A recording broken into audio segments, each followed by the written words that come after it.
بسم الله الرحمن الرحيم وصلى الله على نبينا محمد وعلى آله وصحبه ومن تبعهم بإحسان إلى يوم الدين musidɓe julɓe tedduɓe o weltanama on jarnama on tolnama ka radio city fm immorde koloma haray musidɓe julɓe tedduɓe wono guelorɗon noon hande kadi ko welo welo molanago karamokoɓe me en ɓen ɓe senike ɗulle ko oustaz Ahmadou Diallo ɓeɗo yiɗon gueeli ko imamuɓe ka juulirde idef ɗo juulirde andira nden juulirde nde turkiyemɓe ɓen darnani en nden bamɓe to ɗo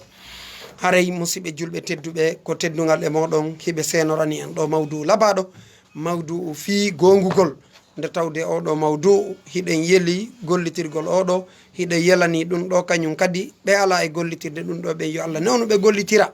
haray gonga on kansi tabiti haray marsi haray tigui tigui on ko saɗi moɗon ko toli moɗon haray ɗo weltana hiɗon jarna haray tigui tigui on kadi hiɗon weltana ka lawol kisal ko yon ɓatto ɓeyde ɗon kañum kadi famude ɗon haray hiɗen wondi e ɓeɗo journaliste ɓe meɗen nene meɗen Maymuna e nene meɗen Khadija hiɓe kipani en ɗo fota hiɗen weltani ɓe weltani hooreɓe maɓɓe ɓen fof ha hewta jooma oɗo radio haray meɗen tori on onon kadi wallitagol oɗo radio adda publicité ji monɗin e makko wallito fota haray meɗe wiya on assalamu aleykum wa rahmatullah tafaddal ya oustaz.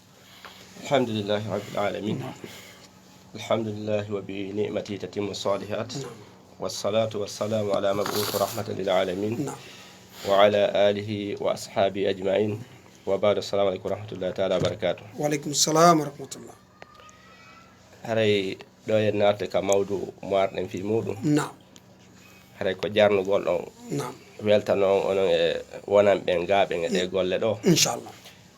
ko wonɗon kurkanade leydi men ndin kurkano dina kan kurkano julɓe ɓen en tirki Allah subhanahu wa ta'ala Allah yoɓon ko ɓuuri moƴƴude amin amin amin e waɗanen ɗum ɗon joddinin aljanna amin amin inchallah. haray mawdu men mo wonɗen ƴettugol hannde on surtout ko yowiti terren jikku neɗɗo on ko fi gongugol nde tawde neɗɗo on neɗɗo si tawi woni hara o gongali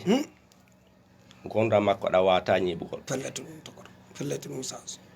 si tawi neɗɗon o gongali o wawitea malede ɗan gurdan ɗo kono noon kadi e wawi ko neɗɗo on foti ko aaden goto ma ko jama on fou joni wiyen peuple on fou si tawi to woni gonga jogitaka e gurdan jama on haray ko ɗum woni gurdan ɗan ɗa wata ñiɓugol fellete ɗum sas nde tawde déjà julɗon hino andi gonga on no humodira iman makko mo andi gonga on e iman makko on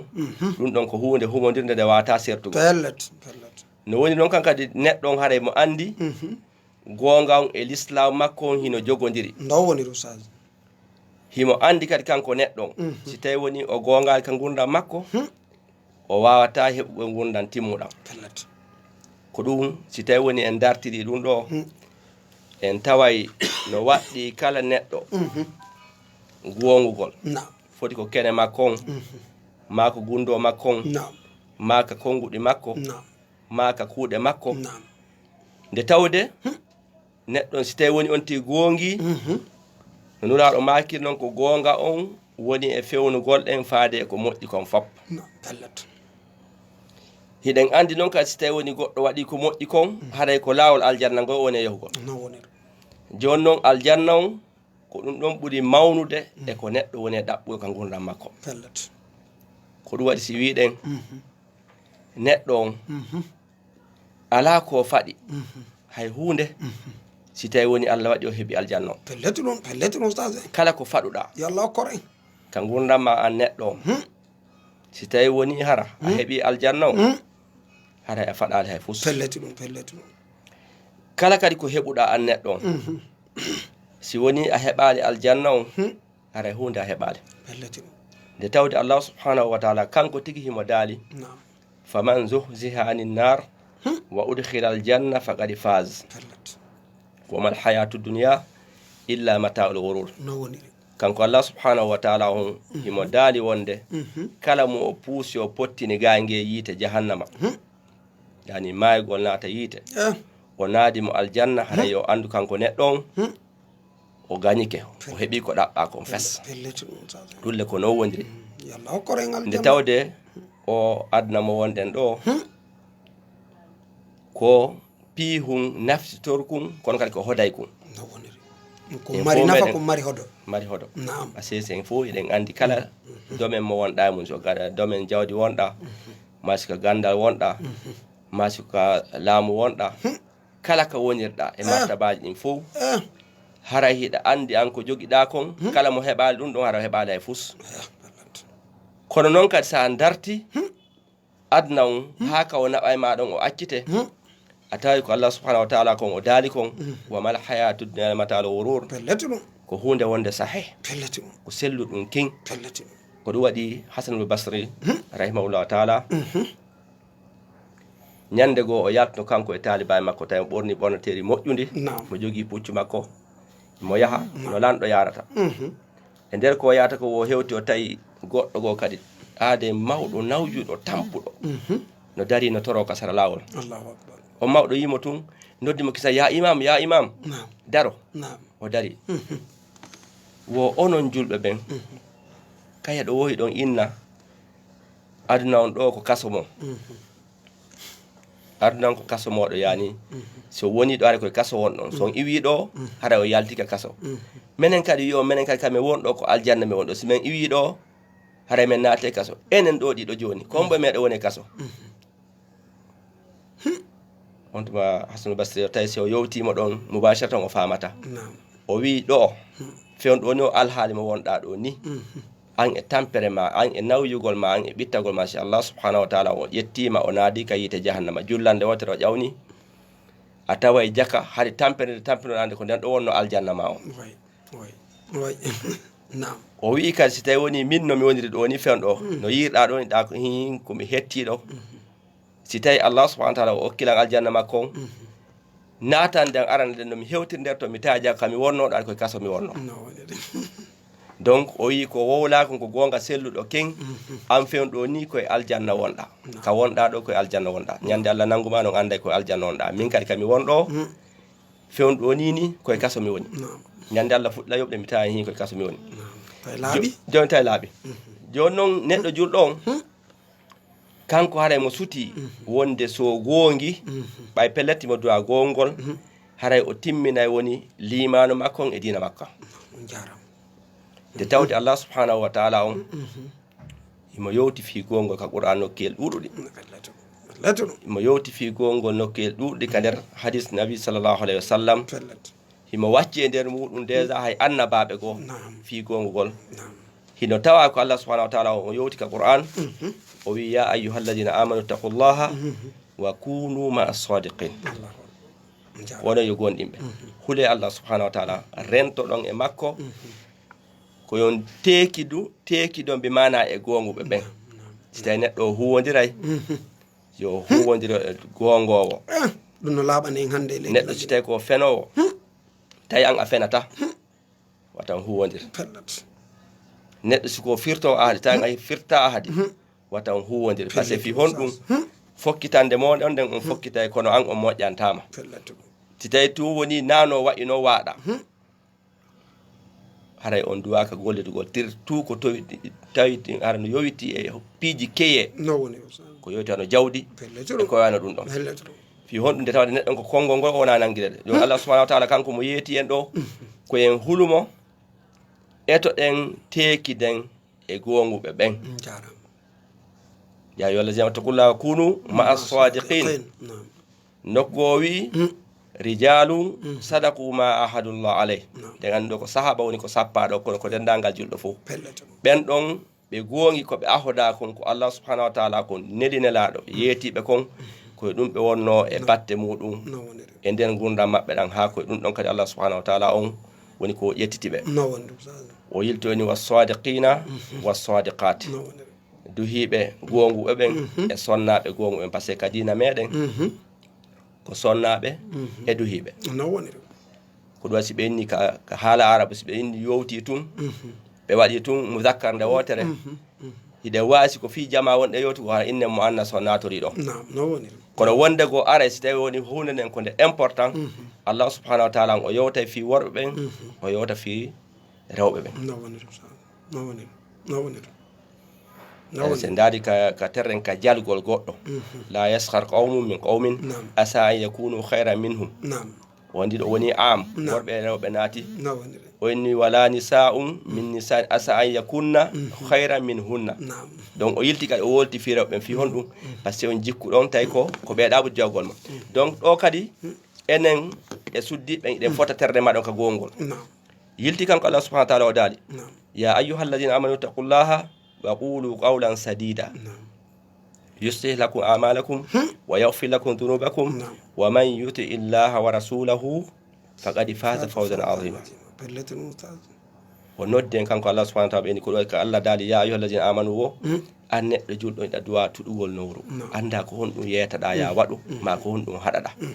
ko wal sen dare en taway ka Qur'an ko fandi wo ko ila nokkel capande jetti nabi do woni ya ayyuhalladhina amanu kono ya ayyuhalladhina kafaru ko goto Allahu akbar fi hondum do fo ko fi fewnangol e lawol ngol o wi kono yo gondimbe hude Allah yoton kongudi gongaji kongudi selludi fibon findeji selludi huwondira sellungal si tay woni on wadi dum don yuslih lakum a'malakum o modna en golle mon en kala mujutama kala peuple kala jama tawaydo ko gonga woni ko be cudori ben don golle mabbe de modde pelletrum ustaz kala kadi jama tawo sunna mun on ko fenugol jamfondira dayndira gunda mabbe dam bittay pelletrum be sonjotobe bittobe bittina woddugol e teddingol lan yimbe men ben en fo meden inshallah den teddi ka Allah subhanahu wa ta'ala den teddi ndiri hakkunde meden konen tabi amen no wa'uden non enen e yida wodugol gonga no satti no kani no metti no wawden non enen e yida wolanede gonga ases don faala ila hande ustajul de watna ila kala mo won don e huwondirte en fop si tay woni on wolani wonti on labani mo pos foti o landi on goddo wi don o wawata tay o wawata ma o nelo goddo tay hunanta sali don kala ko woni so labani on tigi ila do onon e makko relation on majje harale ko dum buri mojude ko do hagi son kalkidi don dum don ko e mede woni bi mana e wawata ronde tagol e burta lesde woni hara alhaali o moƴƴay en wowla e gonga en jaba e gonga no woniri parce Allah subhanahu wa ta'ala di woni yuslih lakum a'malakum wa yaghfir lakum dhunubakum o yafano dendanga bakkatuji ko wonden e faljude ko o yilti onni wa man yuti illaha wa rasulahu faqad faza fawzan 'azima kala doftido Allah subhanahu wa ta'ala o doftide laado meden Muhammad sallallahu alaihi wasallam haray odo yo andu o hebi malal mawnungal no woni ustaz jon non a wawata nyentingol nelaado Muhammad sallallahu alaihi wasallam taw ko adem fenowo pelletu ustaz ya nyenti nelaado tay ko wolta ko na gonga wawata wonde parce que kanko inna wa ma yantiqu anil hawa in huwa illa wahyu kanko ko wolta ko foko gonga ko sadiqul masduq woni nelaado mede Muhammad sallallahu alaihi wasallam kanko kadi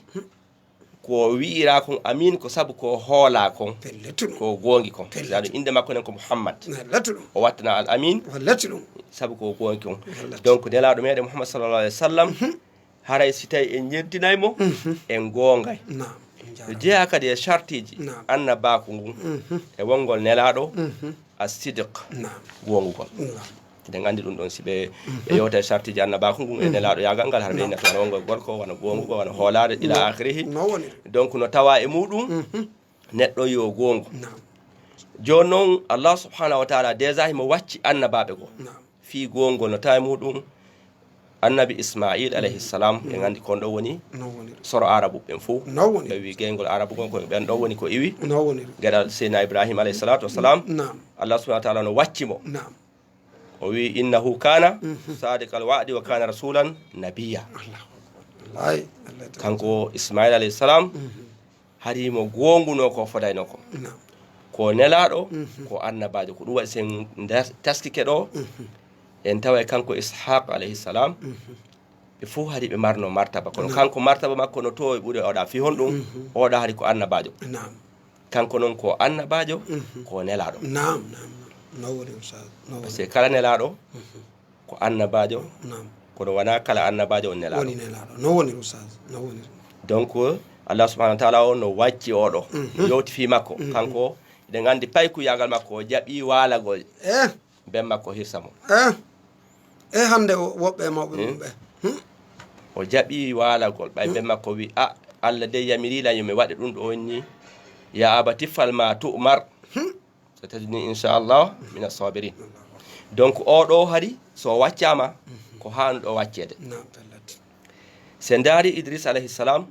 Allah subhanahu wa ta'ala ɓa yewte makko eno kana siddiqan nabiya ko gongunoɗo ko annabajo ɗum ko mbo non ɗon Idris alayhi salatu wassalam nelaɗo meɗen Muhammad sallallahu alaihi wasallam ɓe maki hadis alaykum bisidq fa inna sidqa yahdi ila albir wa inna albirra yahdi ila aljanna وما يزال الرجل يصدق ويتهرى بالصدق حتى يكتب عند الله صديقا وإياكم والكذب فإن الكذب يهدي إلى الفجور وإن الفجور يهدي إلى النار وما يزال الرجل يكذب ويتهرى الكذب حتى يكتب عند الله كذابا رواه مسلم أو حديث دون سنفامي معنا مكم yoni ko rentina en ko wiyete fenande yoni ko suusina en ko wiyete gonga nelaɗo sallam ɓe maki mi yamiri on ko wiyete ko ngongol par ce que gongol ngol hewtina e goɗɗo moƴƴere nden fof par ce que ɓe inni nambaraji ɗin fof ko ɓuri hulɓinade ko nambara fenade yani payku ma ko kum bonkiji ɗin fof simo wondi hiɗa wawa mo huɓɓinade sina so sutti fenade par ce que ko ɗo woni hoore masjid ko ɓe wino kon alhamru ummul khaba'is yani ko bernde woni nene masiboji nambaraji boneji ɗin fof ko wano noon kadi ko fenande woni nene boneji ɗin fof kadi goɗɗo so woni fenowo o waɗa ko faala wadde o joni noon sallam ɓe maki mi yamiri o yo gongu par ce que gonga on ɗum ɗon naɓa e jomum e moƴƴere kala ko wiyete moƴƴere no naati ka bir moƴƴere nden ko no gelorɗen noon ɗum ɗon ko naɓata jomum koko aljanna o wi serali neɗɗo himo yowta gonga himo gollira gonga himo fiɓa gonga himo watkilo e gonga on kanko ka yakon ɗum e ɗaɓɓitugol ha Allah subhanahu wa ta'ala on yamira malaika ɓe windu oɗo kaari ko gonguɗo si ñande ɗum ɗo waɗi o fenata ha o maya ñande kala malaika ɓe windi kaari ko gonguɗo o fenata ha o maya yalla newnagen no wokkora en donc en tori Allah subhanahu wa ta'ala waɗen gonguɓe on jarama fota Oustaz Ahmadou haare mi weltani kam fota min jarni moƴƴa haaray tigui tigui min ɓurti kadi weltanade Oustaz Mouhamadoul Amine haaray tigui tigui on hoolare nde ɓe jonnade ɓe gongi e mayre koko ɓe senori on ɗo hande tigui tigui on min ɓeydi o weltanade on ɓeydi en fota haaray yo Allah on yoɓu Oustaz Mouhamadoul Amine kamɓe kadi ko ɓuuri moƴƴude joddi haaray tigui tigui on min weltani kam fotano mawdu on no laaba wallahi min on ɓeydilan hande kadi moƴƴa inchallah nam ɓeydi haare min haaɗi on nan sallamaki mi haaɗi on fenade hon ɗum fenade nden kanko bone tunde naɓata jommum joni noon bone on no gelorɗen noon ɗum ɗon ɗowta jommum ha ka yite maki serali o gorko ɗo himo yowta gonga himo ɗaɓɓita gonga e mo yowta fenade mo ɗaɓɓita fenade kawi e ka golle makko e ka aqida makko e ka huwodiral makko ha o winde ko fenowo so windama ko fenowo tuubu biye watamo laɓɓinde accinamo fenade allahu akbar hara korni donc haray koyen rento moƴƴa par ce que ɓe enni man shaba fi chey shiba fi nawoniri goɗɗo ko won tigi janɗiɗi kon ko ɗum ɗon o nawidata donc haray koyen eto ka neɓugol paykoy koy e enen e hoore meɗen eto ɗen hara jikkuji kanuɗi wonaɗe men surtout ko wiyete kon fenade fonti wonaden gonguɗo ka gurdam makko joni noon haray ɓe wiyen neɗɗon so gongi haray mo mari ko heɓata nafoore e muɗum par ce que en andi golle ɗen fof waɗu ɗum hiɗa mari ɗum ma waɗu ɗum min waɗete ɗum ɗo donc ɓen si neɗɗo woni gongowo haray mo mari ko duwa heɓugol e nder ko gongata ko ok nam mari nafa mo mari nafa e muɗum nam no tawa e muɗum rahatu damir wa tumaninatu nafs kala neɗɗo gonguɗo ka golle mum e ka kuugal muɗum e ka huwodiral mum e ka haala mum ɓernde makko nden nde ɓuttay wonki makko ndeeƴa letto ɗum oustaz son calculiɗi neɗɗo no on tigi feñirani goɗɗo ma no ɗayniri goɗɗo a yiyaymo tun hula a yiyaymo tun maƴa an tawi fi mum tun maƴa ko ɗum addata yo téléphone ji goɗɗanni ne donc ko ɗum watta a yiyay woɓɓe goo ya nodda ɓe ɗo haray ɓe konaki ɓe nawaɓe mamu hallat par ce que andi ko hulɗo ɓe mana o hoolaki wonɗo mo huuli no woniri ma innamo miɗo faala ye yiidu joni o nayi fewno ɗo nini miɗo yalta sar nde fof tama ka takko maɗo donc haray ko ɗum waɗi ɓennin résultat gongugol ngol no tawa nafoore ko neɗɗo julɗon o heɓata so gongi ɓernde makko nde nde ɓutta e fes wonki makki ndeeƴa jarama albarka par ce que fiyon ɗum ko nelaɗum sa sallam kamɓe tigi maaki a siduku tumanina gongugol ngol ko deƴƴere woni e mum ɗum ɗon noon ko ɓe wiyata kon mo beeyo eɓɓa ndaran ɗum ɗon hoore mum a wawata fenango e goɗɗo yiidon hara ɓernde made no deeƴi fes wata wonde ɗimmum ɗum albarakatu fil kasbi wa ziyadatul khayr allahu akbar neɗɗo on si tawi woni o woni gonguɗo allahu waɗa e barke e ko woni e ɗaɓɓude kon alhamdulillah o ɓeydanaymo moƴƴere ko woni e ɗaɓɓude kon fi honɗum nelaɗo muhammad sallam ɓe maki hadis selluɗo king ɓe maki albayi ani bil khiyari ma lam yaftariqo fa in sadaka wa bayyana burika lahuma fi bay'ihima wa in katama wa kadhaba muhiqat barakatu baynahuma bay'ihim barakatu bay'ihima donc nelan sallam o hadis ɗo sen ƴettimo e mapanta hoore men moƴƴa fi honɗum par ce que ɓe maki yimɓe ɗiɗo yeeyidayɓe ɓen yeeyodiraɓe ɓen ma gollidayɓe ɓen hiɓe waawi suɓagol en soodiday ka en accay ɗon kamɓe woni ɗon ɗo yoɓe sertali si tawi woni e nder ko ɓe yeeyodirta kon mo ɓe ɓangini ella ko woni ton kon surtout jogiiɗo ko yeeyete kon ɗum ɗo ko ni eni o laɓɓini pos allahu waɗa e barke e ngeygu maɓɓe ngu si tawi woni o suuɗi ella e ko yeeyi kon ma wiyen paykun kun o okkitiri kun ma wiyen suka mo ƴettanta on par ce que ɗum ɗon fof no tawa ko suuɗugol ella wonɗo tawayɗe so feeñi o lorray joom makko ko ɗum fandaɗo sahi ko commerce on sappaɗo gonga tuggaɗon kono tagga e fof par ce que ɓe on andi no woodi ka ɓe wiyata ño'ugol ala e piiji jeego no tawa e muɗum ɓangingol ella goɗɗo joni ɗon faala goldugol e goɗɗo a saden ko honno kaarijo go min kaarijo miɗo andi mo o jamfoto ɗum ɗon nañore noon no woni parce que si mi wolnade on ɗum ɗon haray mi bonni miɗo wawi ukkade donc ɗo kadi koɓe yeeyodirta ɗon wiigol o appareil ɗo hari mi gollirimo ɗum nafuyno a o appareil ɗo ko leydi kaari o wi ella wo ala mum o appareil ɗo titi on o marta charge ma o boni mi wattimo ɗum ɗon fof no dagui joni ɓay fiyon ɗum ko wiyete ko Allah okkoɗen ko waɗa barke na yo Allah okkoɗen ko ɗuuɗi donc nelan sallam ɓe yeeti e wonde so tawi on nunɗi on laɓɓini on heɓa e barke e ko heɓuɗon ko son suuɗi barke on o ittete fes ko wiyete ko mahak ko fittugol laɓɓina fes par ce que ande ko riba koyni ko yamhakullahu riba no woniri bi mana neɗɗo on si tawi tu woni ɗum ɗon ittete laɓɓinte woni pes yani on tigi wata rewtugol e muɗum donc haray ko wasiyoten ɗo jama on ka gollodal yo jama on laaɓodir o jarama si tawi woni a heeɓi ko waɗa barke tare merci letto ɗum sa tammum ɗum on tigi heɓay martaba yanɗo shahid hono ɗum ɗo wata wonirde par ce que nelan sallah no maaki man sa'ala llahu ash-shahada bi sidqin ballagahu manazil ash-shuhada wa in mata ala firashihi rawahu muslim allahu akbar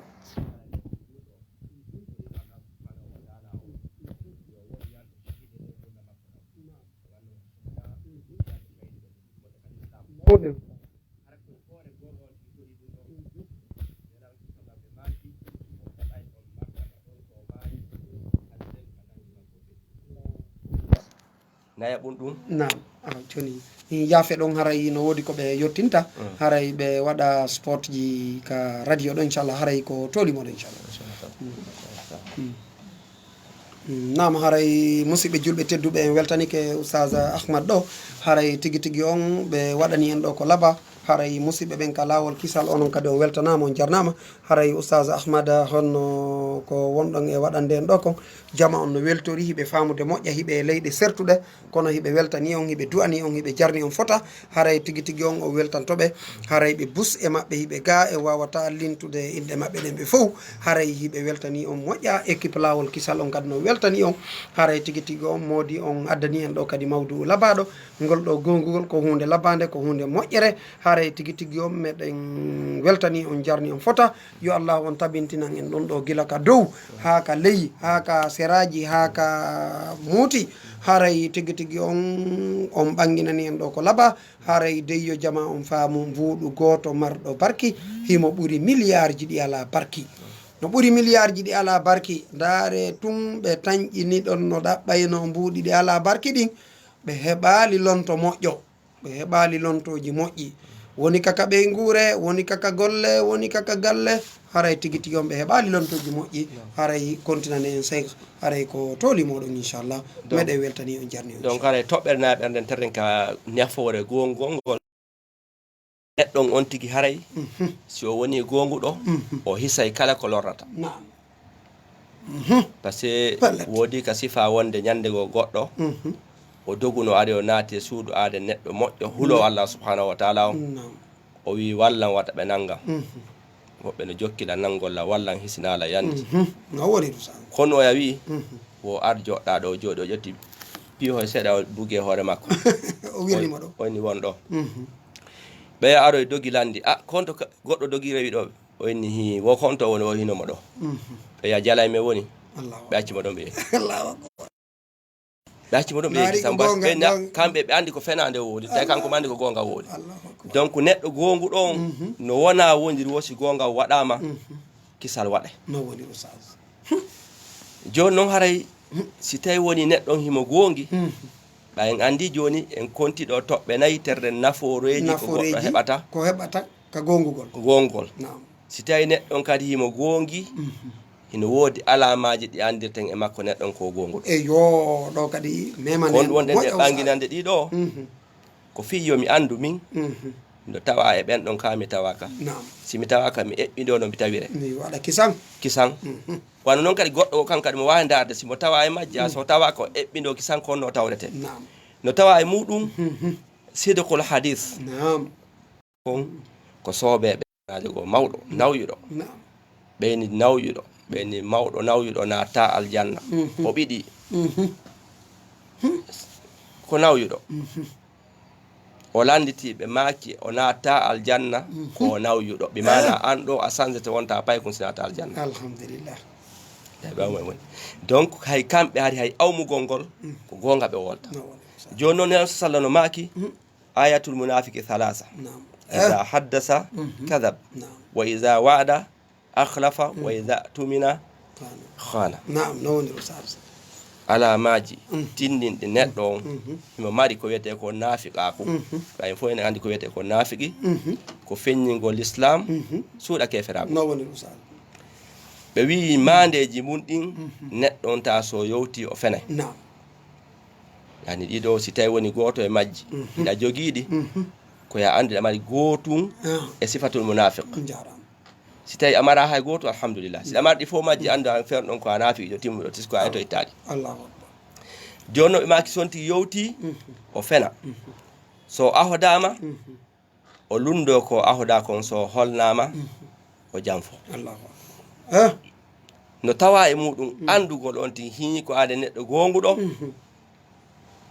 asiduku fil muamala ka gongugol ka gollodal neɗɗo si tawi woni himo gollude yimɓe ɓen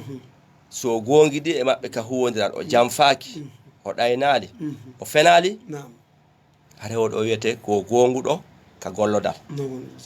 no tawa e muɗum asiduku fil azm ka desidigol se neɗɗo julɗo si woni ha ol taskike nde hunde ɗo nde ɗo ko hunde nafayde mo ma nafayde jama on o fuɗɗike nde haray ko wodanimo ko fawgol e Allah subhanahu wa ta'ala waɗa hunde nde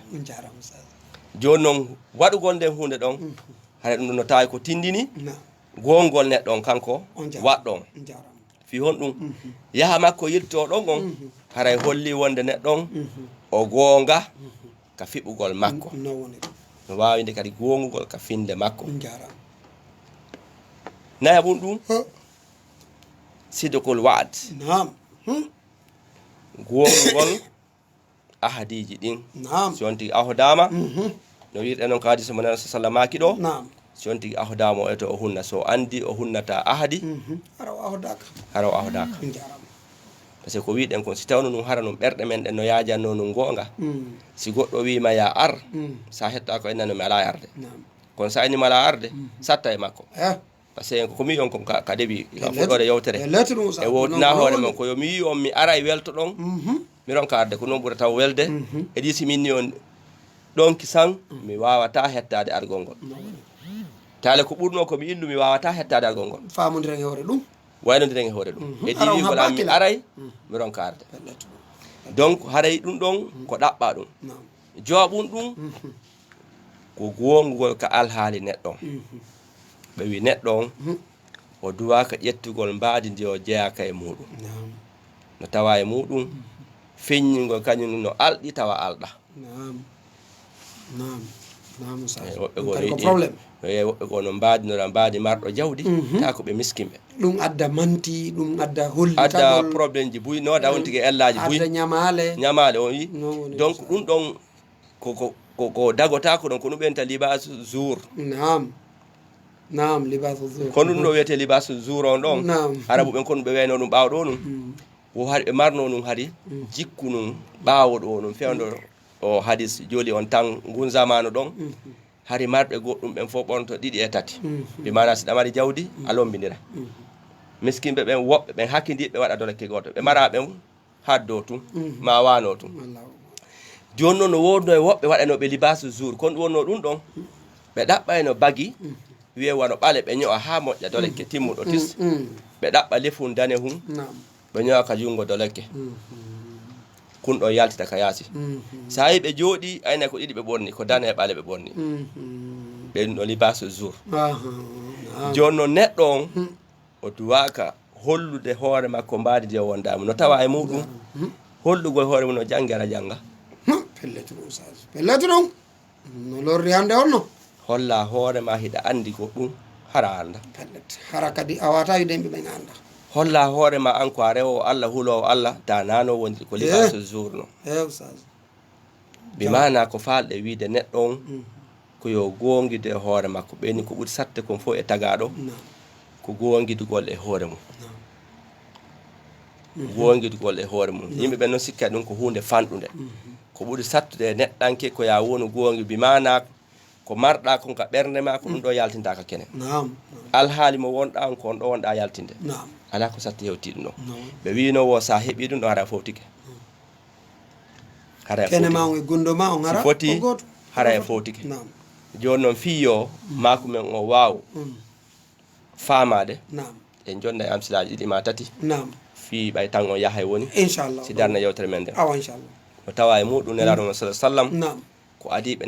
nelede kamɓe nelaɗo ɓay ɗon andi ɓe immodi e jikku moƴƴo no ɓe makirno noon innama bo istoli o tammi makarima al akhlaq donc hari hakken ko ɓe hoolano kamɓe nelaɗo sa sallam hari kala neɗɗo marnoɗo hoolare kaka maɓɓe ɗon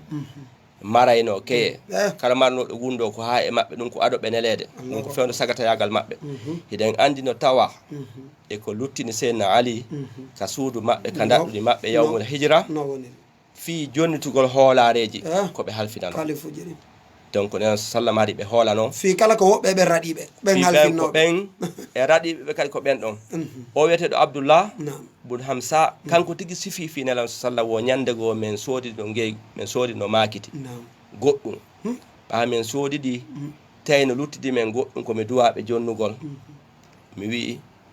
habbolam mi adday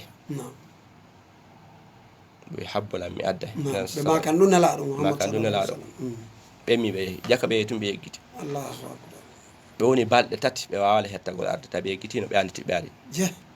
ɓe tawi kaɓe accuno nelaɗo Muhammad sallallahu alaihi wasallam e on nokku ɗon nelaɗo no habbi ɗon ɓe wi e kaari wodi a tampinila min ka iwnoɗa ɗo miɗo habbi ma ɗo ɓaya wi koye mi habba donc kamɓe ɗum ɗon ko ado ɓe nelede kamɓe ko ado koye tawi ko wiɓe kon habbola miɗo arde tawi ɓe habbi ɗon hiɗen andi kadi so tawi woni en yeggitade ka riyadu salihin ɓe sifi ɗon Abou Soufiane Sakhr ibn Harb ɓa o yeehi Cham tawi fi nelaɗo fuɗɗama yewtede toon hay lettre makko yeehi ha hewti Hirakle laamino toon on tan ɗo ɓe wi no yeehe noddon julaɓe iwayɓe ka jasiratul arab ɓen ɓe ara ɗo me yiida ɓa ɓe ari o landike fi nelaɗo Muhammad sallallahu alaihi wasallam o wi a ko honɗum o nelaɗo woni on yowtugol Abou Soufiana no tawano ko wino kon wo nelaɗo Muhammad sallallahu alaihi wasallam no yamiri men gongugol ɓe yewtun toon fi yewtun fi jokkere en ɗan yewtu fi rego Allah subhanahu wa ta'ala tertagol sanamu ɗum e ɗum ila akhiri kono no tawano ko Abou Soufiana wi kon wonde nelaɗo no yamirde men gongugol as-sidq o wi ene o neɗɗo nelaɗo kamon ɗon par ce que ko duuɓi capannayi nelira koye juuɗe men o janɗi hiɗon andiri o fenade ɓe maki ha hande o fenali ɓe wi o mawɓe makko no marno laamu hara ko ɗum jattama faala yette o ko ɗon kisan oya andi koko woni e yowtugol no wawa wonde ko gonga donc nelaɗo sallam kamɓe ɓe wawi wadde ɗum ɗo imam Bukhari hiɗen andi imam Bukhari e fo meɗen si tawi woni en feƴƴi alqur'ana si tawi woni en ƴetta e deftere ɓurde sellude keɗen ahlu sunna wal jama yani ko sahih Bukhari ñande goo ɓe yohno ƴettugol hadis e juuɗe karmakoje goo ɓe kamɓe jindani ɓe ɗaɓɓa hadis moƴƴa karamakoɓe ɓen mbawɗo ɓe yani ɗum hakkude leydi e leydi ɓe tawi on karamakojo tawi puccu makko mum fuutike mo ƴetti tiggare makko nen humi mo suynude o suyni ha o nangi puccu ngu o humi imam Bukhari landimo ko ɗum waɗanɗa ɗum ɗo a hari mi ɗaynayi woni puccu ngun nomi nangira ngo ɓe maki awa mi ƴetta hadis e juuɗe maɗa neɗɗo fenanayi ɗo mumunte on ɗon gonganta goɗɗo Allahu akbar fi kala ɓe neɓi yangade fi mum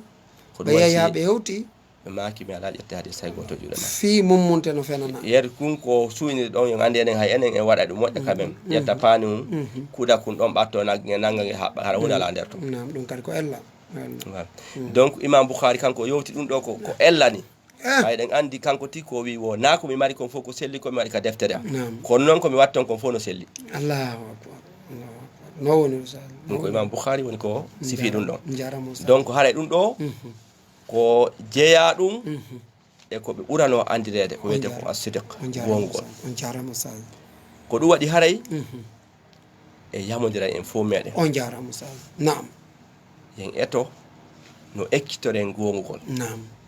ɓenni ko ɓen ko innamal hilmu bitahallum ɓe wi jikkuji ɗin no toon jikkugo Allah tagidete e makko goɗɗo gono toon ko ya ekkito mo goɗɗo gon toon ko ya lando Allah e okke mo o kamamo joni noon e wano juwongugol ngol ko en eto ekkiten hoore men gongugol par ce que e wiyay kala mujtama kala peuple kala jama si tawi woni hara ɓe wawali suusugol gonga wakkiɗo maho e ɗum ɗon haray yoɓe andu ɓe heeɓi probléme o wata réglade kasi ɓeni ma buni alal batil fofa batil donc haray jama on koye wakkita yila ɗum ɗon moƴƴa ɗum ɗon noon no huɓɓiɗi kala neɗɗo o yonti watta yila ɗum ɗon sutten gongol misal tan mon kon ɗo woni akhir gayna yewtere men nde inchallahu taala o hajjaji bo Yusuf al-Thaqafi ganden fof eɗen andi oɗo lanɗo kanko ko laaminoɗo Iraq tango jeyanoɗo e lamɓe ɓurɓe jogade ndi leydi haɓɓandi fof no andi mo haadi ko laamu makko ngo ñande goo o wanno hutuba o juutini hutuba moƴƴa goɗɗo goo ɗon tawi on ɗo lannino sattude makko o yimo as-salat as-salat as-salat fa inal waqt tawi juuti la yantaziru wa rabbu la yaziruk neɗɗo ni tun juulen o passé wi on waktu on alama e habbade koko wonɗa wolde waktu o yaha e woni Allah kadi yafotama koko wonɗa wadde hakken ko hajjaji seytini gayni tun o inni yoɓe ƴettuɓe sokoya ɓe ƴettuɓe ɓe sokoyi wo famille makko on ari ɓe wi hajjaji haray oɗo aaden amen ko neɗɗo sottuɗo haqqille ko feetuɗo haray ko min torima ko ya accu yafoɗame men hettama ko wolɗo kon ko angal haqqille o wodiri o wi awa so tawi ko wolɗon ko gonga inchallah mi accitaymo tawi noon na gonga haray o luttiga kaso mi ne'aymo ha o ne'o on tan ko lanɗo o wolli ɗum ɗo ɓe wi noddoymo ɓe wari ɓe landimo wo yimɓe maɓe wo ko ha feetuɗo kono wondiri o wi subhanallah o wi mi wawata yeddugol nema mo Allah nemina o nema haqqille Allahu akbar mi damba hoore an nema fenande hoore am Allahu akbar o wi ko mi wima kon ko non wondiri a juutini khutba ma o Allahu akbar o waktu on habbota ko man on hari Allah kadi yafota ko wonɗa joɗɗingol men tonga men ko hajjaji ndaarimo o wi haray imme yoho jarama oustaz donc haray ko wiyete ko gongol asidik ko najat jarama albarka asidik najah asidik tumanina wa rahatu li nafs haray ko gongol ko ɗum ɗo wiyete poolal ko gongol woni e deƴere ko gongol woni malal ko gongol woni fotagol fondoji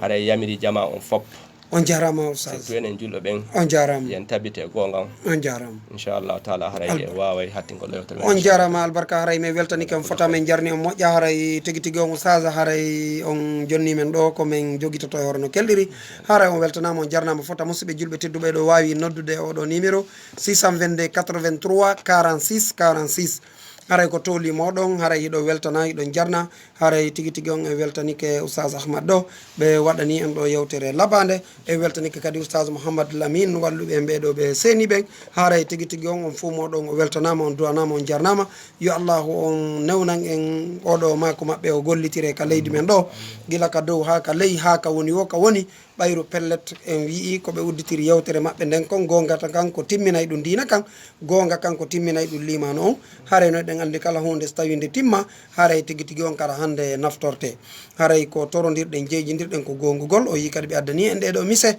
wondema tigi tigi on haray buy e meɗen yiɗa wolanede gonga ɗum ɗon kono woniri haray koye en etono yiɗen ɗum wawen ɗum wowen ɗum waɗen ɗum haray ka ɓeygure meɗen ka woni o ka woni haray meɗen wiya on ko saɗi moɗon ka tooli moɗon ka radio ma en ɗo haray hiɗo weltana hiɗo jarna woɓɓe seni ke hiɗo wernude ɓe nam assalamu aleykum wa rahmatullah waaleykum assalam oustaz ceerno ismaila sow matam haray hiɗo weltana hiɗon duwana hiɗon jarna alhamdulillahi ko tooli moɗon haray meɗen torani on cellal musidɓe julɓe tedduɓe ɗon gueliɓe ɗo ko mawɓe men beeliɓe kaɓe beeli ɗom duuɓi sappo e goɗɗum hiɓe waali haray hiɗen toraniɓe cellal nam yiɗe wiyaɓe ko tooli maɓɓe ko tooli moɗon ala jeeyi jarama o weltanama o jarana en ceernoɓe meɗen ɓe nam tini ko Allah wi wondema ɓay waddi defte nam o waddi jannoɓe nam joni ɗon on goto ɗanota ko yeeso Allah wiya kañum andano ɗum ɗo arno mam haray ɗum ɗo woni haray woni Allah heɓani oti hujja mi addi jannoɓe no woniri mi addi defte nam joni kala ɓe wakkiliɗo rewi lawol ngol nam haray o woni natowo ko heɓowo gonga ko nata aljanna nam kala saliɗo ɗum ɗo aymo mari kadi ka mara mo hara hay o hajaka belet subhanahu wa taala o wii en faado bisimillahi rahmani rahim ya ayyuha alladina amanu kunu maa sadiqin belet ko ɗum ɓe makene en joni